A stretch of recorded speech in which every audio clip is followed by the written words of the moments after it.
नमस्कार, मी जान्हवी आणि तुमचं सर्वांचं खूप मनापासून स्वागत करते माझ्या यूट्यूब चॅनलवरती. आज आपण निघालो आहोत गो ग्रीन या एका अमेझिंग प्लांट नर्सरीमध्ये, जी की लोकेटेड आहे मुंबई गोवा हायवेवर कर्नाळा बर्ड सेंच्युरीच्या जवळ. ही नर्सरी सकाळी 7 वाजल्यापासून रात्री 10 वाजेपर्यंत ओपन असते. ह्या नर्सरीमध्ये तुम्हाला खूप वेगवेगळ्या प्रकारची अमेझिंग झाडं बघायला मिळणार आहेत. 50 रुपयांपासून 40,000 रुपयांपर्यंतची झाडं या नर्सरीमध्ये अवेलेबल आहेत. ती तुम्ही फक्त बघूच नाही तर विकतसुद्धा घेऊ शकता. या नर्सरीमध्ये मी इतक्या वेगवेगळ्या प्रकारची झाडं पाहिली जी मी माझ्या पूर्ण लाईफमध्ये कधीच पाहिली नव्हती किंवा त्याबद्दल मी कधी ऐकलंसुद्धा नव्हतं. आता तुम्हीच सांगा, 40,000चं झाड, तुम्हाला काय वाटतं कोणतं झाड असेल? फक्त झाडच नाही तर इकडे ज्या पद्धतीने यांनी हे इतकं सुंदर सजवलं आहे त्याबद्दल काय बोलू. इतकी शांतता, इतकं पीसफुल वातावरण इथे असतं. तुम्ही कधीही सकाळी 7 वाजल्यापासून इथे येऊ शकता आणि तुमचा वेळ कसा जाईल तुम्हाला कळणारसुद्धा नाही. या नर्सरीमध्ये फक्त झाडच नाहीत तर वेगवेगळ्या प्रकारचे डेकोरेटिव्ह आयटम्स इथे अवेलेबल आहेत. त्याचबरोबर या नर्सरीमध्ये तुम्ही स्टेसुद्धा करू शकता. हो, इथे स्टेचे ऑप्शनसुद्धा आहेत.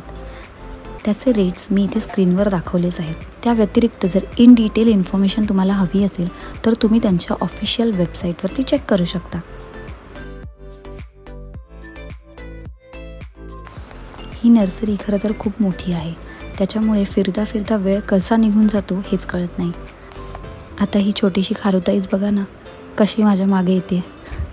ही मला घाबरते आणि मी हिला. जसं मी मगाशी म्हणाली होती की 50 रुपयांपासून 40,000 रुपयांपर्यंत, त्यातलं हे झाड 15,000चं. हे नाव तर मी पहिल्यांदाच ऐकलं आहे, तुम्हीसुद्धा ना? त्यानंतर आहे हे गरुड फळ, जे छोटं आहे त्याच्यामुळे आहे 15,000चं. आणि आत्ता दाखवते 40,000चं झाड. हे पहा, गरुड फळ, पण ही साईजमध्ये मोठं आहे त्याच्यामुळे ह्याची प्राईस जास्त असेल कदाचित. तुम्हाला जर या झाडाबद्दल जास्त इन्फॉर्मेशन असेल तर नक्की मला कमेंट करून सांगा. या नर्सरीमध्ये झाडांसोबतच झाडांना लागणाऱ्या ज्या काही गोष्टी असतात त्याच्या लागवडीसाठी, त्या सगळ्या गोष्टी इथे अवेलेबल आहेत. त्याचं खत असेल, माती असेल, छोट्या छोट्या कुंड्या असतील, हँगिंगच्या कुंड्या असतील, अशा अनेक प्रकारच्या गोष्टी इथे अवेलेबल आहेत.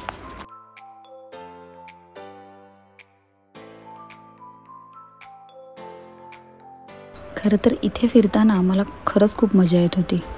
तुम्ही तुमच्या फॅमिलीसोबत, तुमच्या फ्रेंड्ससोबत किंवा तुमच्या क्लोज वन्ससोबत इथे खूप सुंदर असा क्वालिटी टाईम स्पेंड करू शकता. आणि सर्वात महत्त्वाचं म्हणजे इथे कोणत्याही प्रकारची एंट्री फी नाही आहे. हे टोटली फ्री आहे.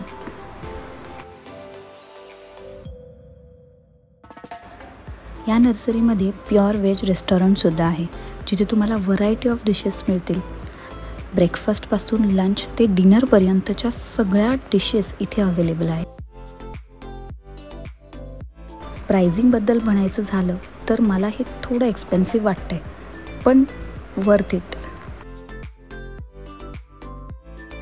जसं मी मगाशी सांगितलं की इथे फक्त झाडच नाहीत तर वेगवेगळ्या प्रकारचे डेकोरेटिव्ह आयटम्ससुद्धा अवेलेबल आहेत. जसे की हे पॉट्स असतील, चेअर्स असतील, चेअर सेट असेल. त्याच्या काहींची प्राईस मी तुम्हाला दाखवण्याचा प्रयत्न केला आहे, पण सगळ्यांची प्राईस सांगणं इम्पॉसिबल होतं. 3,000, 3,500, 4,000, 5,000 अशा रेंजमध्ये हे वेगवेगळ्या प्रकारचे पॉट्स इथे अवेलेबल आहेत.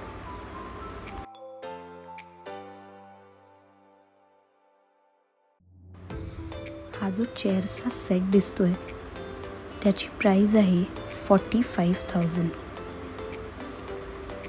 येस, 45,000. त्यानंतर हे छोटंसं झाड मला दिसलं जे मला आधी खोटं वाटलं, पण हात लावल्यानंतर कळलं की हे खरं आहे आणि ह्याची प्राईज होती 10,000 रुपीज.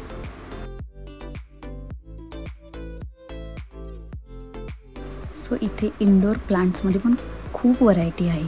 हे जे छोटे छोटे प्लांट्स तुम्हाला दिसत आहेत ते तुम्ही घरात कुठेही डेकोरेटिव्ह आयटम म्हणून ठेवू शकता. त्याचसोबत हे जे कलरफुल तुम्हाला दिसतंय ना, ते आहे कॅक्टस म्हणजेच निवडुंग. हे इतके सुंदर कलर्समध्ये होते की असं वाटत होतं एक घेऊन टाकावं. पण आधीच माझ्याकडे भरपूर झाडं असल्यामुळे मी खूप कंट्रोल केलं.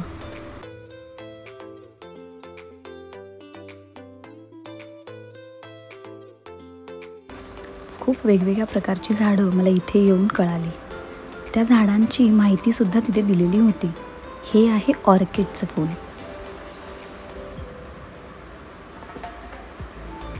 भरपूर झाडं असल्यामुळे प्रत्येक झाड दाखवणे इम्पॉसिबल आहे. आणि इतकं फिरल्यानंतर फायनली मला भूक लागली आणि आम्ही गेलो तिथल्या रेस्टॉरंटमध्ये. हे जे तुम्हाला दिसतंय ते त्यांचं प्युअर ऑर्गॅनिक प्रोडक्ट्स आहेत, जे तुम्ही विकत घेऊ शकता. हे सगळं पाहिल्यानंतर मी ऑर्डर केलं होतं मॅक्सिकन नाचोस आणि गरम गरम चहा आणि टोस्ट बटर. सो हे सगळं खाईपर्यंत काळोख झाला आणि काळोखात ही नर्सरी अजूनच सुंदर दिसत होती, कारण इतक्या सुंदर लाईटिंग त्यांनी तिथे केल्या आहेत की वा. मी ज्या टाईममध्ये इथे आली होती ते म्हणजे 5:30 वाजता.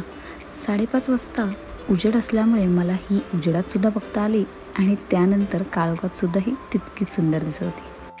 खरं तर आजकाल इतकी झाडं पाहायलाच मिळत नाहीत आणि त्यात इतकी सुंदर नर्सरी जर असेल तर तिथे आपण नक्कीच गेलं पाहिजे, कारण तितकाच वेळ आपल्याला या झाडांच्या सानिध्यात मिळतो. मन आणि डोकं दोन्हीही अगदी शांत होतं आणि मग 3 तास इथे स्पेंड केल्यानंतर मला निघावंसंच वाटत नव्हतं. खरंच तुम्ही या नर्सरीला एकदा तरी नक्की या. चला तर मग भेटूया नेक्स्ट ब्लॉगमध्ये. बाय.